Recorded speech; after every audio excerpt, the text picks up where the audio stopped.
Ya Nabi, salam alaika. Ya Rasul, salam alaika. قال رضي الله عنكم فصل في فروض الطواف. فروض الطواف ستر العورة وطهارة الحدثين وطهارة النجاسة في الثوب والبدن والمكان، وأن يجعل البيت عن يساره، وأن يطوف 7 مرات، وأن يطوف 7 مرات خارج الكعبة داخل المسجد الحرام، وأن يبتدئ بالحجر الأسود. فصل في فروض السعي.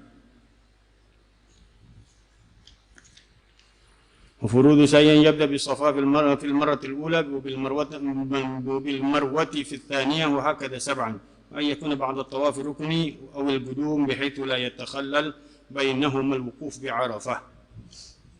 Alhamdulillah wa syukurillah, di malam hari ini kita kembali dalam kajian kitab Mukhtasarul Latif, yang pada hakikatnya mungkin kitab-kitab aslinya, nusakh yang pertamanya tidak ada pembahasan daripada babul bai' dan nikah. Tapi di sini diisi dengan pembahasan tentang jual beli dan pernikahan. Yang nusakh yang lamanya mungkin tidak dicantumkan tentang pembahasan muamalah, hanya pembahasan ibadah sampai babul haji. Jadi kita akan baca yang terakhir daripada pembahasan haji. Nanti insya Allah kalau 2 minggu yang akan datang masih kebagian waktunya, kita baca daripada bab muamalah, yaitu bab tentang jual beli dan pernikahan. Furudut tawaf. Faslun fi furudut tawaf. Pembahasan daripada rukun-rukun tawaf atau fardu-fardunya tawaf. Furudut tawaf satrul aurati, menutup aurat, yang sebagaimana di dalam salat kita diwajibkan kita menutup aurat kita, begitu juga ketika tawaf. At-tawafu bimanzilatis salat. Tawaf itu seperti salat, sehingga tidak sah orang yang membuka auratnya ketika tawafnya. Wa taharatul hadatsain, suci dari 2 hadas, hadas kecil dan hadas besar. Kalau tidak didapatkan air, walaupun kemungkinannya kecil, dia nggak dapetin air untuk wudu, dia nggak dapetin untuk tayamum debunya, dia tawaf juga, tapi wajib mengulangnya, di mana dia sempat untuk datang ke Mekah lagi, tapi tidak diwajibkan untuk langsung mengerjakannya. Tapi tetap dia harus melaksanakan tawafnya. Nggak ada air, nggak ada debu, dia nggak bisa menghilangkan hadasnya, hadas kecil atau hadas besarnya. Nggak bisa ngilanginnya karena tidak ada 2 alat bersuci. Harusnya bagaimana dia? Tetap dia harus melakukan tawaf, tapi harus diulang, sama seperti sholat. Kalau kita nggak ada faqidut tahurain, kita wajib mengulang sholat kita. Sholat kita hanya hurmatan lil waqt. Nah, ini hurmatan li baitillahil haram, untuk menghormati rumah Allah Subhanahu wa taala. Kita diwajibkan tetap untuk bertawaf, tapi diulang ketika kita punya kemampuan kembali ke Mekah, walaupun tidak secara langsung. Kenapa katanya diwajibkan kita, walaupun nggak ada air, diwajibkan kita bertayamum untuk keluar dari perbuatan, dari amalan-amalan haji, untuk tahallul. Karena tahallul nggak sah kalau masih dalam keadaan belum tawaf. Tahallul pertama harus dilakukan tawaf ifadah, paling tidak ada 3 kerjaan, 2 aja dilakukan, sudah kita melakukan tahallul. Rami dan halak atau tawaf dan halak. Tawaf dan mencukur atau menimpuk dan mencukur. Apabila keduanya sudah dilakukan, tawaf dan halak atau tawaf dan rami sudah dilakukan, boleh dia tahallul awal. Di mana dia mau tahallul awal kalau dia belum tawaf? Maka tawafnya dengan cara bertayammum. Wa taharatun najasati fi thawbi wal badani wal makan.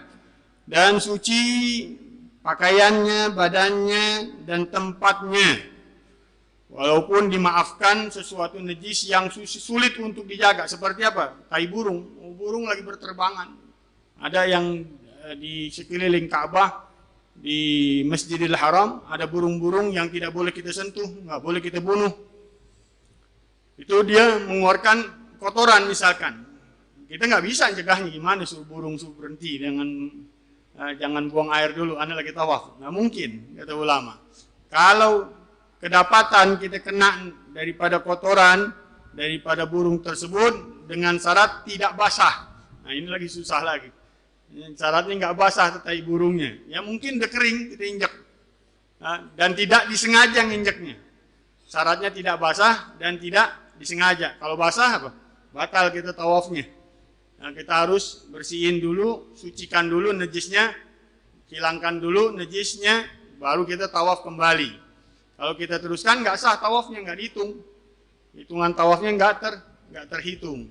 Kecuali tidak sengaja kita nginjek daripada kotoran yang kering.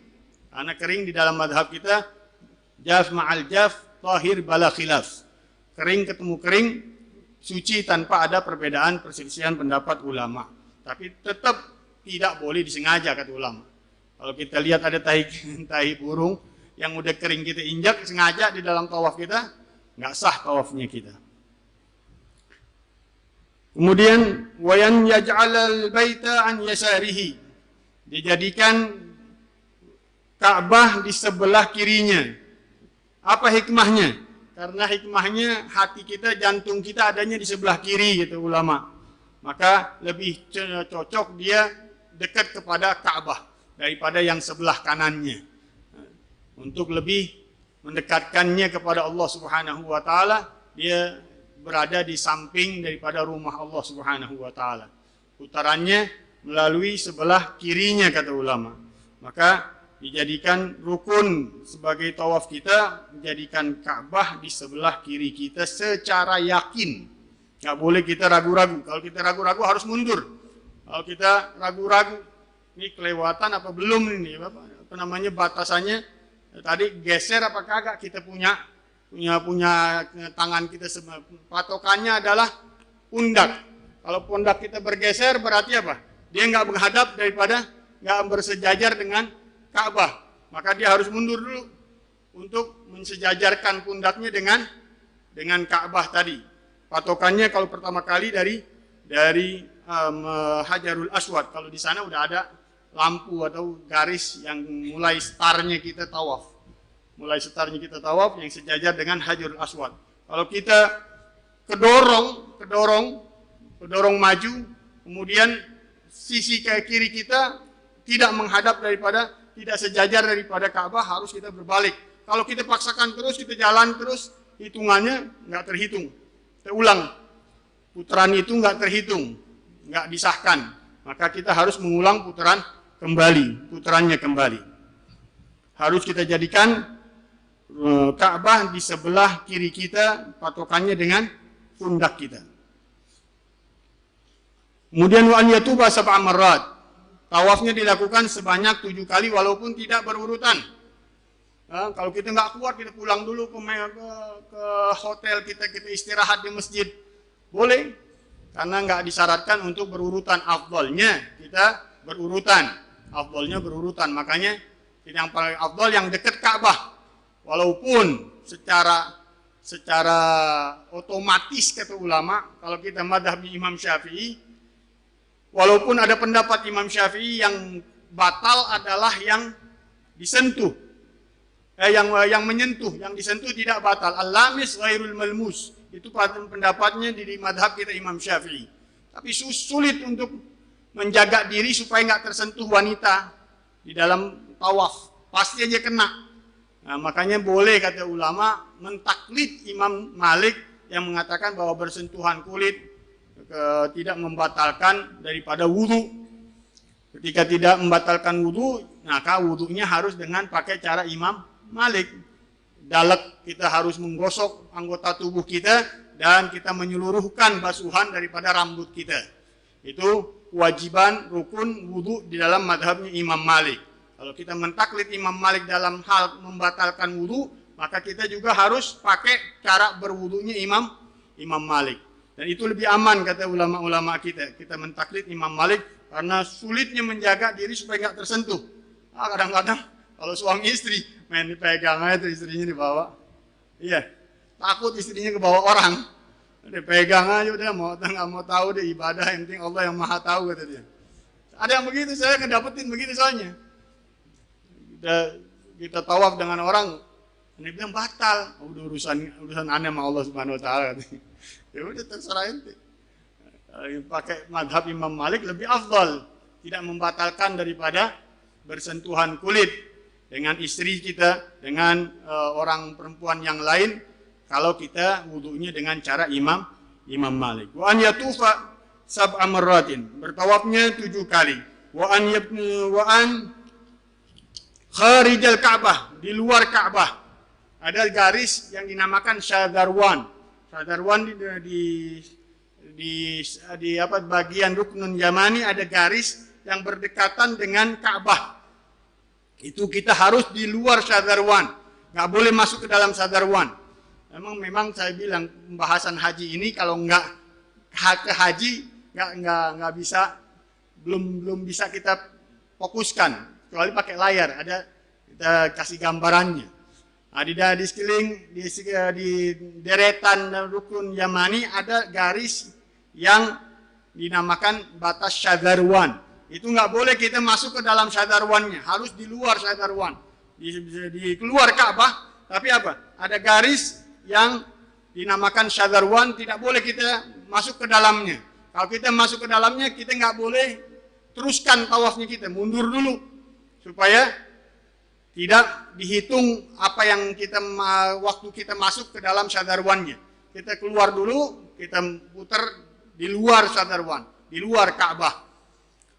Dakhil al-Masjidil Haram, harus di dalam Masjidil Haram. Masalahnya Masjidil Haram pun pembongkaran terus ini. Selama kata ulama, walaupun sampai Yaman.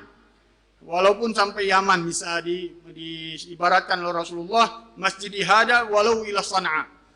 Kata Nabi SAW, masjidnya Nabi Nabawi, walau ila Sana'a.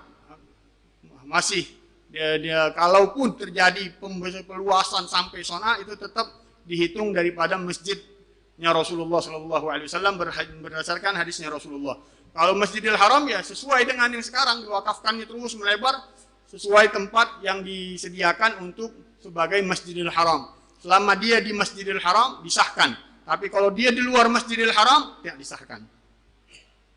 Wa an yabtadi'a bil hajaril aswad, dan mulainya dengan sejajar daripada Hajarul Aswad. Walaupun ketika menghadap Hajarul Aswad kita hadapkan dengan dada kita berhadapan.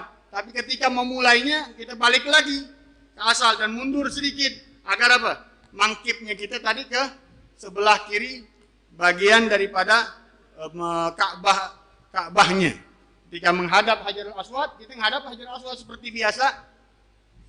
Kalau bisa deketin dengan Rukun Yamani, kemudian kita mundur di belakang garis star yang sejajar dengan Hajarul Aswad. Kalau kita main terusin nggak kehitung itu jalannya kita setelah melampaui batas daripada Hajarul Aswad. Harus kita mundur dulu sesuaikan daripada pundak kiri kita kepada Hajarul Aswad.